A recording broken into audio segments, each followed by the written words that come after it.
राधे कृष्णा। हमारे शास्त्रों में अनेक प्रकार के यंत्रों का उल्लेख है, जैसे मंगल यंत्र, विजय यंत्र, 34 यंत्र आदि। परंतु संपूर्ण यंत्र विज्ञान एवं शास्त्र में केवल श्री यंत्र को ही सर्वोपरि एवं महत्वपूर्ण स्थान प्राप्त है। संपूर्ण यंत्र विज्ञान एवं हमारे शास्त्रों में श्री यंत्र को ही सर्व सिद्धिदाता, धनदाता तथा श्रीदाता अर्थात लक्ष्मी देने वाला कहा गया है।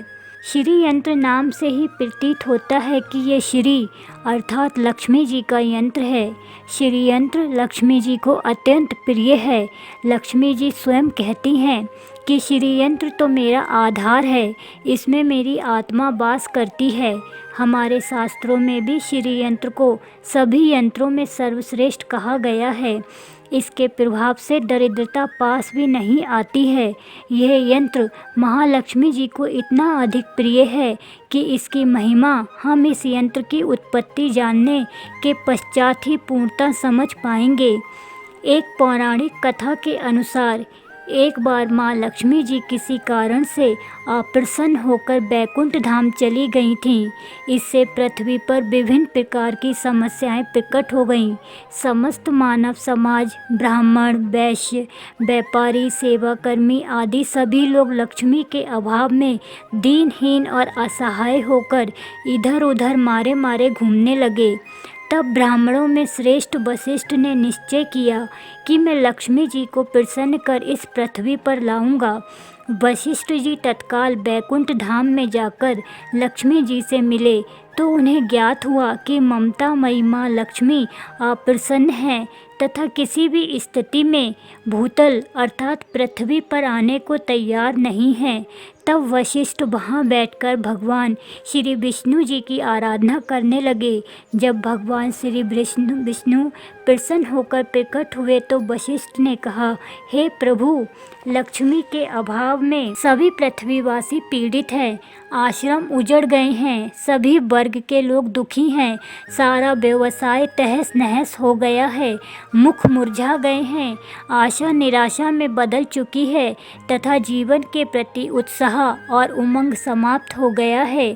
श्री विष्णु तुरंत वशिष्ठ को साथ लेकर लक्ष्मी के पास गए और उन्हें मनाने लगे, परंतु लक्ष्मी रूठी ही रहीं और अप्रसन्न रूप में दृढ़तापूर्वक कहा, मैं किसी भी स्थिति में पृथ्वी पर जाने के लिए तैयार नहीं हूँ।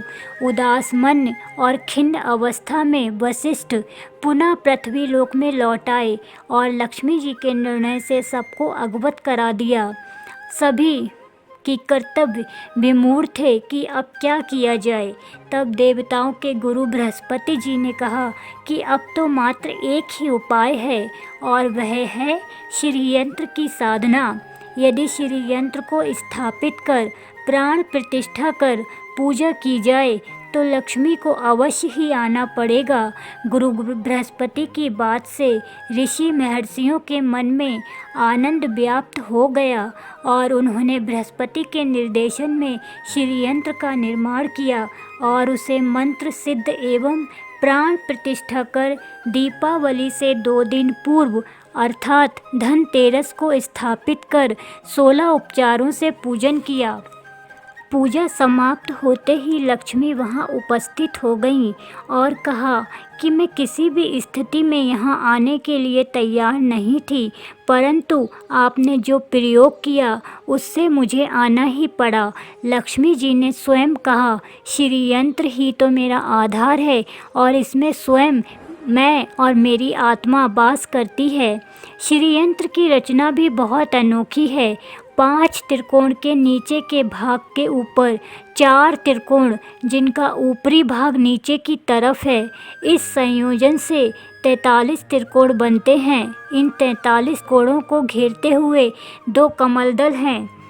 पहला कमल अष्टदल का है और दूसरा बाहरी कमल षोडश दल का है। इन 2 कमल दल के बाहर 3 वृत्त हैं और उसके बाहर है 3 चौरस, जिन्हें भूपुर कहते हैं।